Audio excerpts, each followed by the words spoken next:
Ito ang ating bagong design for today. May customer, pumunta sa shop, may dala ng box. I-arrange ko daw yung mga gift niya. I-prep ko nga daw at i-arrange ko dun sa loob ng box niya. Ang ganda ng box niya.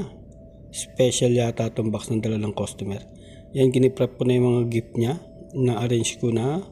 Nag-iisipan ko kung paano ko i-arrange itong box niya. Ang liit. Tapos gusto maraming flower. Kaya pinag-iisipan ko mabuti kung paano i-arrange yung mga gift niya. Ayan. Dito ko ang dapat unahin, kung perfume ba o yung gold. Kaya naisip kong unahin yung perfume sa loob. Ayan. So yung gold, nilagay ko sa harap. Then i-arrange na natin yung flower na napili niya. Nag-request pa nga. Lagyan daw natin ng mga white Casablanca. Gusto niya puro white. Kaya nilagyan na natin ng mga roses. Ako na pumili ng mga roses niya. Casablanca, baby rose, tapos baby Chris. Ayan, simulan na natin i-decorate yung kanyang box, yung Casablanca. Hirap na hirap ako i-position at ang liit-liit ng box niya. At nagre-request pa, damihan ko daw ng flower.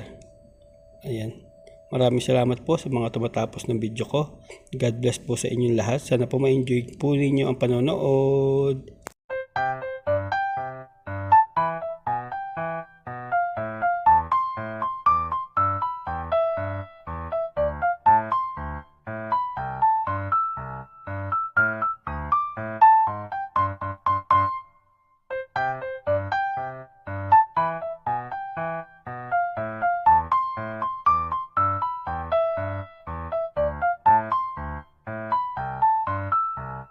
Kung umabot na po kayo sa video to, paki-like na po at comment kung ano pa pong mas magandang decoration ang pwede natin gawin sa mga binopost po natin. God bless po sa inyong lahat.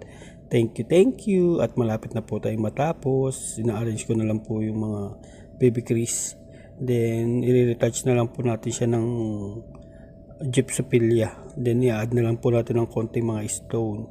Tapos ipapakita ko na po sa inyo yung finished product po natin. Maraming salamat po. God bless!